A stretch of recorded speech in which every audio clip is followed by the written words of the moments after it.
The message appeared in the family group chat on a Wednesday afternoon while I was reviewing architectural plans for our new headquarters building. Hey family! So we've finalized our guest list and keeping it super intimate. Only 80 people. We're inviting family members who've really made something of themselves, successful careers, established lives, Want the wedding to reflect our values of achievement and excellence. Can't wait to celebrate with our accomplished family. The responses came immediately. Aunt Sharon, so proud of you for having standards. Uncle Mike, that's my girl. Quality over quantity. Cousin Brett, makes sense. Keep it classy. Mom, beautiful idea. Madison, your wedding should showcase the best of our family. I stared at my phone screen, watching the congratulations pile up. 43 family members in this chat, and every single one of them was liking Madison's message, adding celebration emojis, praising her selectivity. My phone buzzed with a direct message from Madison. Hey Zoe, just wanted to give you a heads up that we're keeping the wedding really small. Family with established careers only. I'm sure you understand. Maybe we can get coffee after the honeymoon? 2 hearts. I set my phone down and returned to the architectural plans. My assistant knocked on my office door. Ms. Chen, the contractor needs approval on the sustainable materials upgrade. It'll add $340,000 to the build, but the environmental certification will. Approve it, I said. The certification matters more than the cost. After she left, I looked at my phone again. The group chat had moved on to discussing Madison's venue, some historic mansion in wine country, and her fiancé's impressive job as a financial analyst at a mid-tier investment firm. I typed a simple response. Congratulations, Madison. Wishing you both happiness. Then I muted the chat and went back to work. The assumption that I was unsuccessful wasn't new. It had been the family narrative for 8 years, ever since I dropped out of law school after 1 semester. I'd been 22, following the path my family expected. Undergraduate degree in political science, law school admission, eventual partnership at a prestigious firm. The same path my father had taken, my uncle, my older cousin Brett. Except I'd hated every single day of law school. Hated the competitive atmosphere, the theoretical arguments, the future I could see stretching ahead of me, a career I'd chosen to please my family, not myself. So I'd withdrawn, packed up my apartment, moved across the country, and started working as a junior designer at a small architectural firm. The family reaction had been catastrophic. You're throwing your life away, Dad had said on a phone call I could still hear perfectly 8 years later. Architecture? You'll never make real money. You'll never have the prestige or security of law. She's always been the impractical one, Aunt Sharon had announced at Thanksgiving that year, as if I wasn't sitting right there, chasing creative dreams instead of building a real career. Madison, who'd been 17 at the time, had looked at me with pity. I'd never give up on something important just because it was hard. I'd tried explaining that I wasn't giving up, I was choosing a different path. But they'd already written the story. Zoe was the family disappointment, the one who'd had potential and wasted it. The cautionary tale they referenced whenever younger family members talked about unconventional careers. So I'd stopped trying to convince them. I'd moved to Seattle, kept my head down, and worked, designing residential projects at first, then small commercial buildings, then larger and more complex structures. I jumped from that small firm to a mid-size one, then to a major international architecture firm. 5 years ago, I'd started my own practice. Chun Architecture and Design now employed 62 people. We designed 3 award-winning civic buildings, 2 sustainable housing developments, and a university science center that had been featured in Architectural Digest. Last year's revenue was $18 million. This year we were projecting $24 million. But I attended family gatherings in simple clothes, drove a practical Subaru, and spoke vaguely about design work when asked about my career. I lived in a modest apartment in the city, never mentioning the mountain house I designed and built myself or the waterfront property I'd purchased as an investment. They'd filled in the narrative themselves. Zoe was still struggling, still working for someone else, still trying to make her impractical architecture dream work out. Probably barely making ends meet. I'd let them believe it. because correcting them meant caring what they thought, and I'd stopped caring somewhere around year 3. Madison's wedding exclusion should have bothered me. Should have stung. Instead, I felt nothing but mild curiosity about how long this particular fiction could sustain itself. The week passed normally. I presented designs to a major tech client on Thursday, finalized contracts for a museum renovation on Friday, and spent Saturday hiking in the mountains with friends who actually knew what I did for a living. The family group chat continued buzzing with wedding updates. Madison posted photos of her dress shopping, her floral arrangements, her cake tastings. Everyone celebrated each decision, each detail. On Sunday afternoon, my phone rang. Unknown number. Hello. Hi. Is this Zoe Chen? A woman's voice, professional, uncertain. Speaking. This is Amanda Whitmore from Pacific Design Magazine. I'm working on our annual Rising Stars in Architecture feature, and your firm came highly recommended. I was hoping to schedule an interview and photo shoot. I pulled on my calendar. I have availability next Tuesday afternoon. Perfect. We're particularly interested in your sustainable design approach and the recent Civic Center project. That building is stunning. Thank you. I'm proud of how it turned out. After we scheduled the details, I sat on my apartment balcony, the modest apartment, the one my family would find appropriately humble, and looked out at the city skyline. 3 of the buildings visible from where I sat contained my designs. The family had no idea. My phone buzzed with a text from my project manager. Client approved the final designs for the waterfront development. $31 million contract signed. Champagne tomorrow? I texted back. Absolutely. Team celebration. The family chat notification appeared above it. Madison posting more wedding countdown excitement. The contrast was almost funny. Monday morning, I was in a design review meeting when my phone started vibrating continuously. I ignored it. We were discussing structural calculations for a complex cantilevered section, and the engineering team needed my input. When the meeting ended 90 minutes later, I had 27 missed calls and 64 text messages, all from family members. The group chat had exploded. I scrolled to the beginning of the chaos. It had started with a message from Madison's fiancé's mother, posted 2 hours ago. Just reading Pacific Design Magazine online and saw they're featuring Madison's cousin Zoe Chen, the architect? Is that our Zoe? Then Madison what? No, Zoe works as a designer somewhere. Not the same person. But someone had posted a link. And then another link to Architectural Digest's profile of the University Science Center. And then a link to our firm's website, with my photo and bio clearly visible.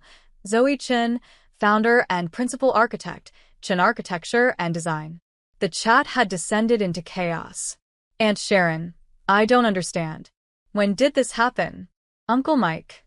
Her website says she founded the firm 5 years ago? Brett. Wait, she designed the Harrison Civic Center? That building won awards. Mom. Zoe, why didn't you tell us? Dad. This can't be right. You're working for an architecture firm, not running one. Madison, I'm so confused. I scrolled through 64 messages of confusion, disbelief, and demands for explanation. Then I typed a simple response. The information on the website is accurate. I founded my firm 5 years ago, currently employing 62 people. The Pacific Design Magazine interview is scheduled for tomorrow. I sent it and put my phone face down on my desk. It vibrated for 30 seconds straight. The direct messages came next. Madison. Zoe, I had no idea. Why didn't you say anything? This is amazing. Of course you're invited to the wedding. I'll email you the invitation details. Mom, you let us think you were struggling. You let us worry about you. Why would you hide this? Dad, we need to talk. This is unacceptable. Family doesn't keep secrets like this. Aunt Sharon, I've been telling people you were barely getting by. I look like an idiot. Brett, dude, you're actually killing it? Why the humble act? I responded to none of them.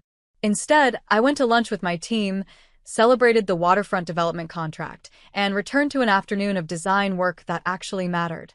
By evening, my phone had logged 93 missed calls. Finally, I answered when Mom called for the 7th time. Zoe. Finally. We've been trying to reach you all day. I was working. What do you need? What do I need? I need to understand why you've been lying to us for years. I haven't lied once. You less think you were working for someone else. You never said you owned a firm. I told you I started my own practice 5 years ago. At Uncle Mike's birthday party. You said, "That's nice, honey," and changed the subject to Brett's promotion. Silence. I don't remember that. Ida. I also told Dad about the Civic Center project 2 years ago. He said it sounded like I was finally getting more serious about architecture, and maybe I'd make a real career of it yet. But you never corrected us. You never explained how successful you actually were. Mom, I tried explaining for the first 3 years. Every time, I was dismissed or patronized or told that architecture wasn't a real career like law. So, I stopped explaining. I built my company, anyway. Your assumptions about my failure weren't my responsibility to fix. That's not fair. You drove an old car. You lived in a small apartment. You dressed like... Like what? Like someone who values function over appearance. Like someone who doesn't need to perform wealth for validation. I kept my voice even. I dress professionally for clients. I live in an apartment that meets my needs. I drive a reliable car. None of those things indicate failure. You just decided they did. Madison feels terrible. She wants you at the wedding now. I'm sure she does. Will you come? I looked at my calendar. The wedding was Saturday, the same day as the groundbreaking ceremony for our museum renovation project, a project 2 years in the making, a $47 million contract, a design I'd poured my heart into. I have a professional commitment that day. Zoe, this is your cousin's wedding. Family comes first. Family does come first. That's why I would have appreciated being included when the guest list was made. But Madison was clear. Only successful family members. She didn't think I qualified. I respected that decision. She didn't know. None of us knew. You didn't know because you never asked. You assumed. And now you want me to rearrange my professional commitments because those assumptions turned out to be wrong. I paused. No, ma'am. I won't be attending the wedding. But please give Madison my best wishes. You're being petty. I'm being professional. There's a difference. I hung up before she could respond. The Pacific Design magazine interview happened Tuesday, as scheduled. The journalist was smart, asked excellent questions about sustainable design principles and the integration of natural elements in urban architecture. The photographer took shots of me at our current projects in the office with my team, reviewing blueprints and models. Your story is fascinating, Amanda said as we wrapped up. Law school dropout to award-winning architect. That's quite a journey. I didn't drop out. I redirected. She smiled. I love that. Can I use it? Please do. The article would publish in 2 weeks, timed with their annual Rising Stars feature. My PR coordinator had already scheduled follow-up interviews with 3 other design publications. Meanwhile, the family chaos continued. The group chat had become an echo chamber of confusion and recrimination. People arguing about who had known what, when they should have realized why I'd been so secretive. Madison posted a long message apologizing, saying she'd been misinformed about my career status and that I was absolutely invited to the wedding, that they'd make space for me. I didn't respond. On Wednesday, Dad showed up at my office. My assistant looked uncertain. Miss Chun, your father is here without an appointment. He says it's important. Send him in. Dad entered my corner office slowly, taking in the floor-to-ceiling windows, the architectural models displayed on custom shelving, the awards mounted on the walls, the city views that cost $8,000 a month in rent alone. This is your office. Yes. It's impressive. Thank you. He sat in the client chair across from my desk. I came to apologize. Okay. That's it? Just okay. I folded my hands on my desk. What would you like me to say, Dad? You're here to apologize for 8 years of dismissing my career, for assuming I'd failed because I chose a different path than you wanted, for supporting Madison's decision to exclude me from her wedding because I wasn't successful enough. Yes, you should apologize. So, I'm listening. He looked down at his hands. 62 years old, a successful attorney, a man who'd built his entire identity on professional achievement. And he couldn't meet his daughter's eyes. I was wrong, he said finally. About all of it. I wanted you to be a lawyer because I'm a lawyer. I wanted you to follow my path because I understood that path. When you chose architecture, I saw it as rejection. It wasn't rejection. It was self-knowledge. I know that now. But for years, I told myself you'd made a mistake. That you'd given up something secure for something unstable. I convinced myself you were struggling so I could feel vindicated in my disappointment. Did it work? Did feeling vindicated make you happy? No. His voice cracked. It made me miss 8 years of your actual life. 8 years of achievements I should have celebrated. And it made me support my niece excluding you from a family wedding because I agreed with her assessment that you weren't successful. I stayed quiet, letting him sit with that reality. The Civic Center, he continued. I looked it up. It won the Regional Design Excellence Award. It's being used as a case study in sustainable architecture programs. You designed that, and when you told me about it, I brushed it off. Yes. And this firm, 62 employees, multiple award-winning projects, revenue that probably exceeds my law practice by a significant margin. I don't measure success in revenue comparisons. But I do. And even by my own narrow metrics, you've surpassed everything I hoped you'd achieve in law. You just did it in a field I didn't respect enough to notice. He looked up, meeting my eyes finally. Can you forgive me? I considered the question carefully. I don't know yet. Forgiveness isn't something I can manufacture on demand. You've spent 8 years believing I was a failure. You can't erase that with one apology. What can I do? Start by actually learning about what I do. Not just now that you know I'm successful, but genuinely understanding why architecture matters to me. Why this path, despite being different from yours, was the right one. I'd like that. And Dad? Stop measuring love by achievement. Stop making family inclusion conditional on success metrics. Madison learned that from somewhere. From watching how our family operates, how we value people based on their careers and accomplishments rather than their character. He nodded slowly. You're right. And I contributed to that culture. Yes, you did. Will you come to the wedding? Madison really wants you there now. I have a groundbreaking ceremony for a museum renovation project. It's been scheduled for 6 months. I'm not canceling professional commitments because Madison's perspective on my worth changed. She made a mistake. She made a choice based on the values our family taught her. I don't blame her for that. But I also don't reward it by dropping everything now that I'm suddenly considered worthy. Dad stood, preparing to leave. At the door, he paused. For what it's worth, I'm proud of you. I should have said that 8 years ago. I should have said it every year since. But I'm saying it now. Thank you. After he left, I sat in my office for a long moment, looking out at the city I'd helped shape, one building at a time. The wedding was Saturday.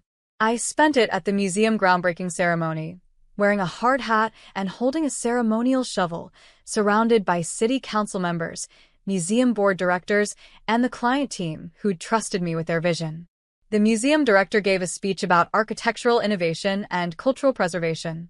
The mayor spoke about community investment and sustainable development. Then they called me to the podium.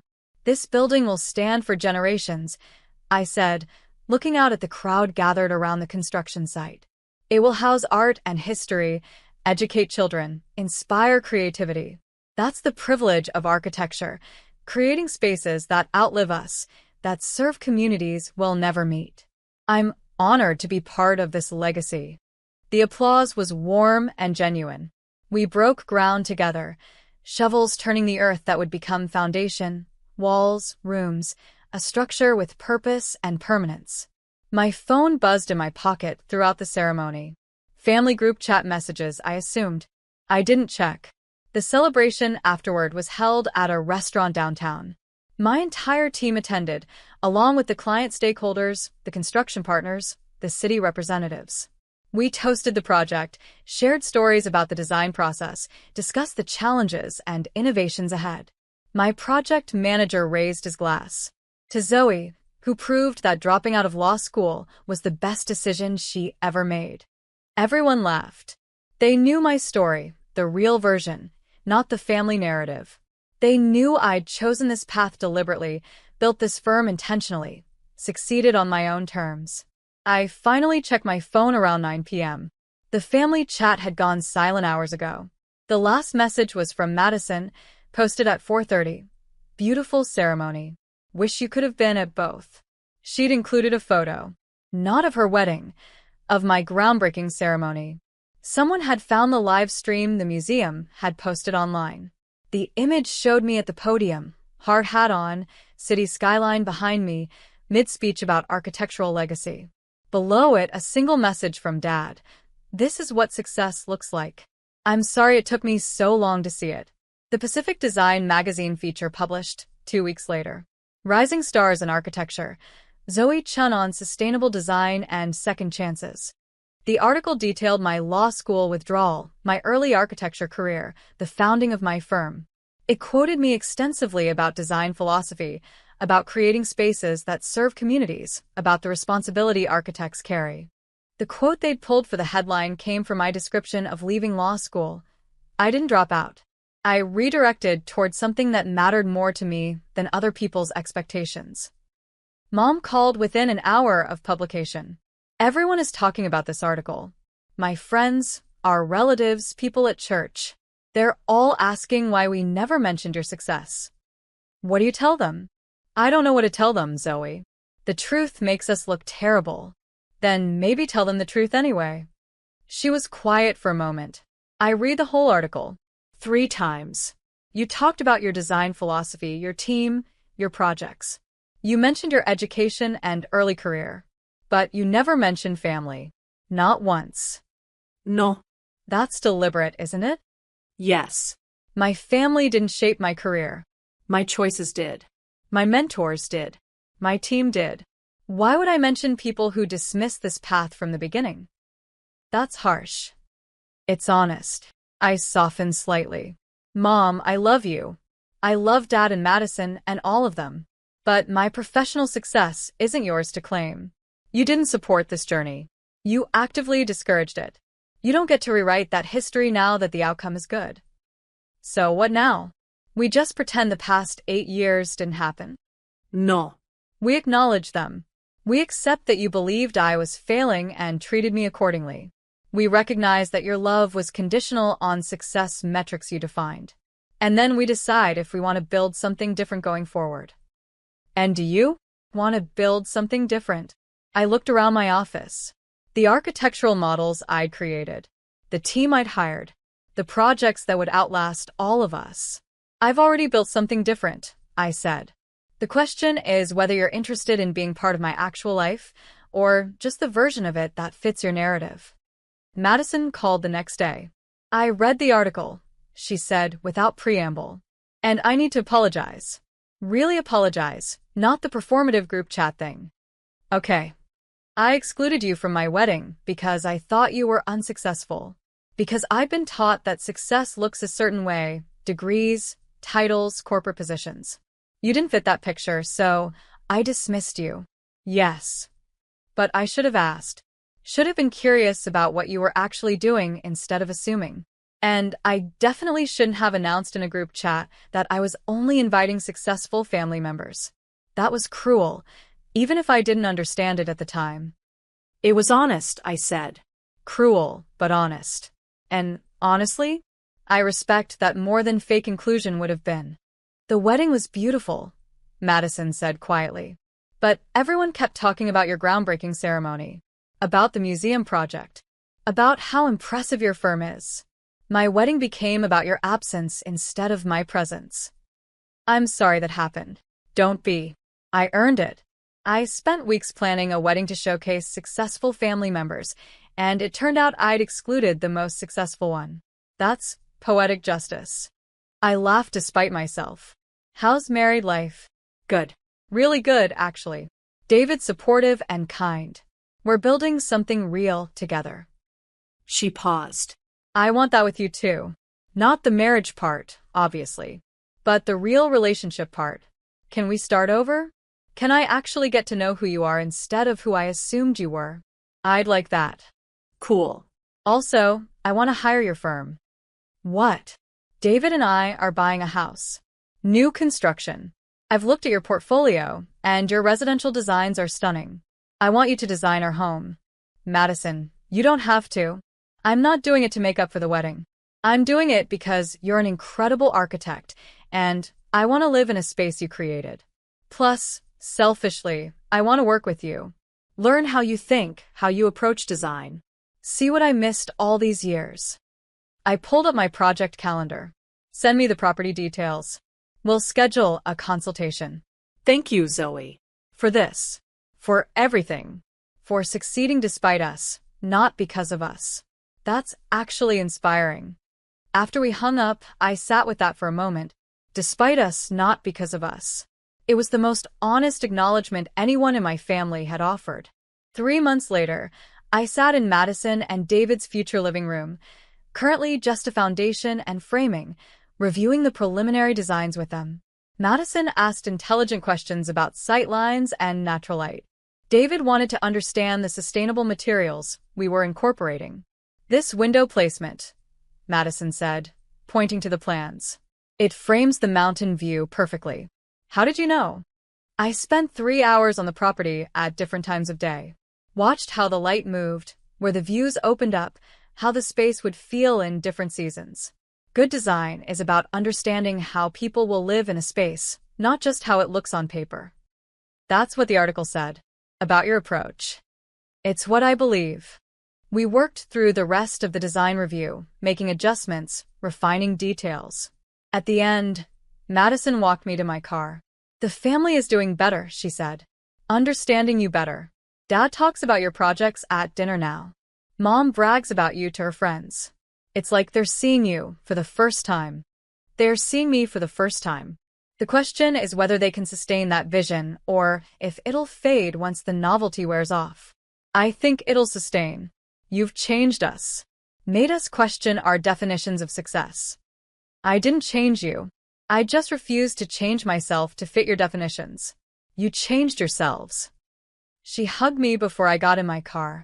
Thank you for designing our home. And for not giving up on family entirely, even when we gave you every reason to. Family is complicated, I said. But it's worth trying to build something real when people are willing to do the work.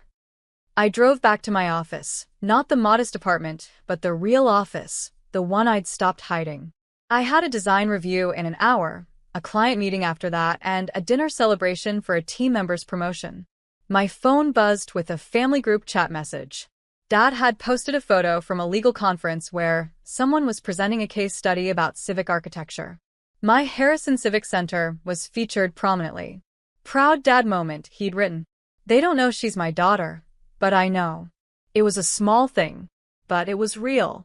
And real, I'd learned over 8 years of building something that mattered, was worth more than any performance of success could ever be.